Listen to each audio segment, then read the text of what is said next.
Hey there everyone, welcome back to another Game Vault video. As always, I'm Captain Beefy, this is the Game Vault, and it's more Veilguard today. I know, we just can't get away from this game. This game has been amazing, in my opinion. I mean, just the sheer amount of content that this game has generated is astounding. It's probably generated more videos 10 times over than it has sold copies. You know what I mean? It's just, wow. It's so bad. So bad. So let's cue the music and let's talk about this latest story.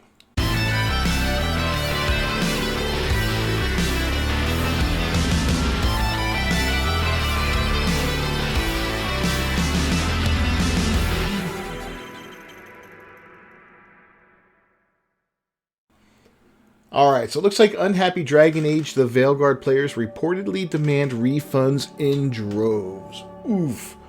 This is really, really bad. Let's take a look right now and see how they're doing. I haven't updated this for a bit.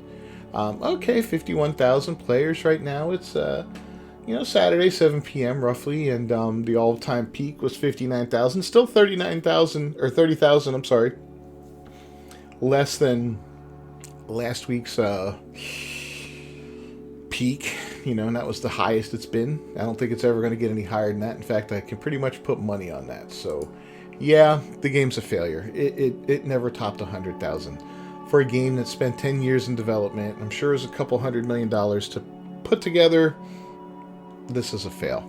This is a fail. And now we're throwing in refunds on top of it. Oof. I don't know if Bioware is going to survive this one. To be honest with you, this might shut things down a little bit early, or at least, make them trim some fat, which is hopefully what happens here, because the people that put this game together, if you want to call it a game, they don't deserve to be in this business. They need to get out of this business. They're terrible. Terrible at what they do. Worst dialogue I've ever heard in a game. The whole trans message in there, this whole self-insertion of this, coming out to your mother and all this other nonsense. It does not belong in this game. You want to make a game like this, make yourself a little queer indie game, or a little tranny indie game, or something like that, and be happy with that, right? Sell a few thousand copies, make it on a shoestring budget, and you can all pat each other on the back and and be happy with it. It would be a success. This is never going to be a success. You may have sold more copies initially than you should have, because of people not realizing what was hidden inside of this game. A lot of people don't look beyond the name. They say, oh, Dragon Age, I enjoyed that last game a lot. Let me buy this new one. They're not aware of what's going on in gaming. And so they bought it, and then they plugged it in and, turned it on, and they said, what? Wait, what? What is this? I'm trans? What? This is garbage. And yeah, shut it down. I'm non-binary? What? God. I can't even, I would have stopped right there and been like, alright, we're done. Anyway, sources close to Bioware and EA have reported that refunds for Dragon Age to Veilguard have reached unprecedented numbers since the game launched on October 31st. I wish there was a way to get these numbers for real. If one were to keep the media consumption to outlets like IGN or Kotaku, they might be led to believe that EA and BioWare's latest action-adventure RPG is an unmitigated success. The game received rave reviews, and many touted the incoming title's peak concurrent player count on Steam of 89,418 as a triumph, despite never breaching 100,000. Granted, 89,000 is a lot of people to play a game, but not for a game of this size, not for an IP like this, and not for a game that was 10 years in the waiting. That is nothing. What did Black Myth Wukong, a brand new IP on the scene, topped, what, 1 million or 2 million, something like that within the first day?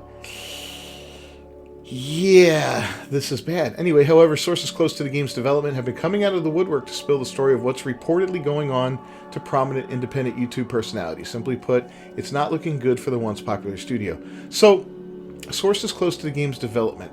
So I'm wondering if these are insiders inside the studio, right? If they are, and you guys are out there, fight, okay? Fight for what's left of your studio.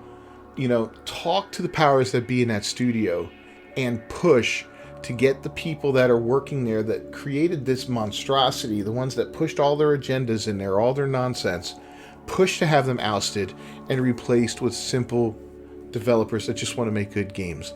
Have an uprising. It's what needs to be done. We all just saw what happened with the election here in the U.S. That was a referendum on the way this country's been run these last 4 years, with leftists out of control. I mean, you saw the way the White House was run. We had a bald, non-binary dude with high heels and dresses stealing people's luggage. We have whoever's in charge of, the health person, the FDA, whatever, this big fat trans dude. We got trannies in the military. It's all over the place, and it's gross, and it's weird, and it has no place in regular society. I'm sorry. This is not normal, and normalizing it is not good. We're watching men win women's sports and steal these records and these medals from women and girls that deserve them, right? They train and they work hard for this and all that, and a man takes it from them. I mean, they want to cry about the patriarchy and all that, and how they hate the patriarchy. They hate Donald Trump because he's the patriarchy and all that. And yet here we are, pushing for trans men to invade female spaces. That's the ultimate sign of the patriarchy. Not only are they beating you, they're becoming you and beating you as yourself. They are better women than you, is what they're saying in sports, and they're not. And that's what's really gross about this. I don't understand the mentality that allows them to do these kind of things. It's not right. They need to get out of that. They need to get out of gaming, because they suck at making games. They really do. Women are bad enough. These trans people are even worse, man. I mean, all of them should go. Turn gaming back over to straight dudes. Y'all tried, and we appreciate your efforts and all that. If you want to make indie games, like I said, go for it. Make indie games, make little trans games, make little female games of dating sims, or even make this, you can go work on The Sims. You can have that one. But give us back stuff like this. Give us back Tomb Raider and Fallout and all these other ones, and just stay out of it and let us make some great games and have some fun with it. YouTuber Endymion has been covering the game's release extensively. I think he's even playing the game, the poor son of a bitch. His source claimed that not only are fans demanding their money back after an unsatisfactory experience, they're demanding their money back in huge numbers. I'm also told in terms of refunds that currently the game has at least 30,000 refunds in the past few days. Endymion said in his video linked above, which is not good for your game that has barely sold 500,000 copies to be hemorrhaging players like this. So generally speaking, Veilguard is not a commercial success. Wow. So if it sold 50,000, or if it sold 500,000, right? That's 500,000. 50,000 refunds would be 10%, right? 30,000 is, oof. God dang, man, it is really, that's a lot in just a few days. And if these numbers are correct, of course, there's always, people are always going to question that. And that's fine. You're welcome to question anything you hear. I question everything I hear. I don't believe anything I hear. But, if this is true, man, this is brutal, and it's going to hurt this company big time. Bioware is suffering right now. The Steam platform allows players to return games within 14 days of purchase for a full refund, as long as the player has logged less than 2 hours of playtime. This provides buyers the opportunity to try new games in a no-risk scenario, which is great. Refunds are also issued through PlayStation and Xbox's digital stores within 14 days of purchase. Brick-and-mortar stores like GameStop, Walmart, and Best Buy typically only accept unopened games for returns. If the refunds on Veilguard are as hefty as reported here, it would appear that BioWare's new approach to the storied Dragon Age RPG franchise is not resonating with longtime fans. This would also point to a massive divide between media outlet reviewers and the average gamer. Most large outlets gave the game highly favorable ratings, referring to it as a return to form for the series, almost in unison, word for word. Yeah, we saw that with the reviews on Metacritic. Return to form was in a bunch of them. And that was weird. That was very, very weird. I see things like, I see patterns in things, I recognize and pull these things out. This is like a gift of mine. You can call it whatever you want. I don't know. But I remember years back when the Coptic Christians were shot up on Easter. They shot up a church. And I believe it was Islamists that did it. And everybody referred to them as Easter worshippers. And I was like, what? Nobody ever calls that Christians Easter worshippers. That's not a thing. That was never in my life, my 50 some odd years on the earth, have I ever heard them called Easter worshippers. Not in that kind of context. So these Easter worshippers were killed. No, they were Christians. But they just didn't want to say it for whatever reason. So it's almost like everybody gets a memo. And it's like, well, this is what happened today and blah, blah, blah. So go out on social media and say a thing and all that. And, here's what you got to say. and they all go out and they say the same thing. It's so freaking weird.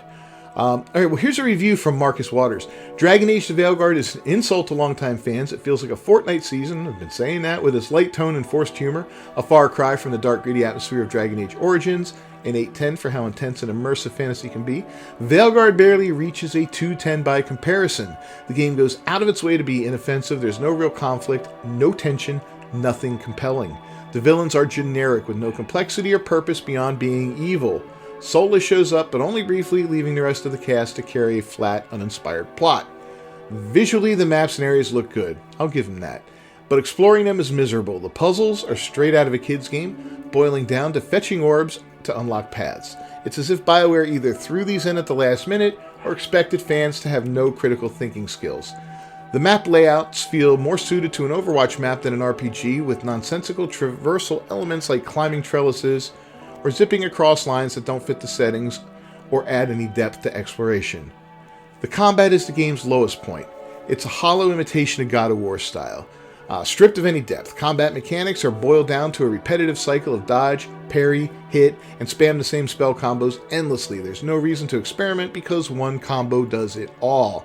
And the lack of enemy variety means every encounter is a dull grind against health sponges. Ugh, God. Anyway, the tactical nuance that defined earlier Dragon Age games is gone. Using any ability triggers a global cooldown, leaving you unable to strategize or chain moves. At higher difficulties, it's not challenging, it's just tedious. But there are the companions. They have zero complexity or conflict. Conversations are shallow, almost as if scripted by an HR department trying to keep things overly safe. Rook, your character, addresses them like children, and character conflicts are laughable. One exchange goes, "Hey, you don't like dragons, but she does. Aren't you curious why?" That's it. If this is how Bioware plans to handle character dynamics, they're missing the mark entirely. Yeah, that's whatever. I need more context for that, but that just sounds kind of bland. Anyway, let's not even start on what they've done to the Qunari, turning them into a watered-down version of D&D's Tieflings, or how the character models look like lifeless plastic dolls. The game barely acknowledges choices from previous games, carrying over only 3 decisions from Inquisition, and ignoring the rich, choice-driven legacy of the series. Yeah, man, the design of the Qunari is just absolutely god-awful. I think we see one down. I mean, look at this. This is, of course, the character creator going on there, but it's comical, right? Anyway, as of this writing, Google lists the game at a 2.3 of 5 with more than 4,500 reviews. Dragon Age: The Veilguard is an insult to longtime fans. There we go. Waters isn't alone in his opinion. The vast majority of the reviews are 1 out of 5. This shows a massive divide between the player or the public perception and the narrative coming from gaming media. Well, we all know we can't trust games journalists, man. They're garbage. They're garbage, man. They go out there. They just want to stay on the good side of these companies so they can continue to get their advanced copies and continue to give everything a 7 out of 10. Although for whatever reason, IGN gave this game a 9 out of 10. A 9 out of 10. 9 out of 10 is an amazing game. Okay? I would never give a 10 out of 10 to any game. I don't care how good it is, how perfect it is, whatever. I would say a 9 is the highest I would ever give because one reason and one reason only. You can never achieve perfection. A 10 would assume that the game is perfect, and no game is ever perfect, right? So it would have to be the closest thing to perfection without being perfection. And even though I know IGN doesn't use that same standard as it would have to be an amazing game. And this game is anything but that from what I've seen. Now, Demian also reported that sales for Dragon Age were abysmal, falling short of even Ubisoft's Star Wars Outlaws. And Ubisoft admitted that one underperformed. And he says, this is from the same source that I shared previous Dragon Age pre-orders number with, which was in my video a few days back. And Demian said, apparently, according to them, pre-orders for Veilguard were even less than initially thought. I told you in the last video there were roughly 115,000 total pre-orders across all platforms. That's digital and physical, by the way. And new info that my sources now told me that the numbers actually may well be too high. The number that they're hearing from people at EA now is that it was actually between 70 to 75,000 pre-orders in before release, which is not good at all. Anyway, in total, what I'm told is that Veilguard may have sold overall so far around the 500,000 range. He said, which may sound good to some, but it's abysmal for a game of that level. Yeah, you don't put out... This is a AAA game from a major studio, a storied studio that has an incredible reputation from the old Mass Effect games and stuff like that. But that reputation, much like the original programmers and developers, is gone now, man. It is just absolutely gone. Bioware is probably one of the worst developers out there based off of what they put out now. And yeah, I don't see them lasting much longer. So, you know, again, we've talked about they've pulled everybody back off this project. They're going to do a couple QOL updates and all that. No DLCs planned for it and all that. They're moving on. They're going on to develop Mass Effect 5. And I guess that's it for now. But I don't see the studio being around. I don't know if they're going to make it to do Mass Effect 5. They might. EA might. I don't know how that's going to work. But I don't think they're going to. I think there's going to be some heads rolling before they get that project off the ground any further than it already is. Anyway, let me know what your thoughts are down in the comments below. Don't forget to subscribe to the channel. Ring that bell for notifications. I apologize for my insane dog barking the whole time. I'm going to go whoop his ass right now. I'm just kidding. I love that little bugger. I will see you guys next time. Until then, peace.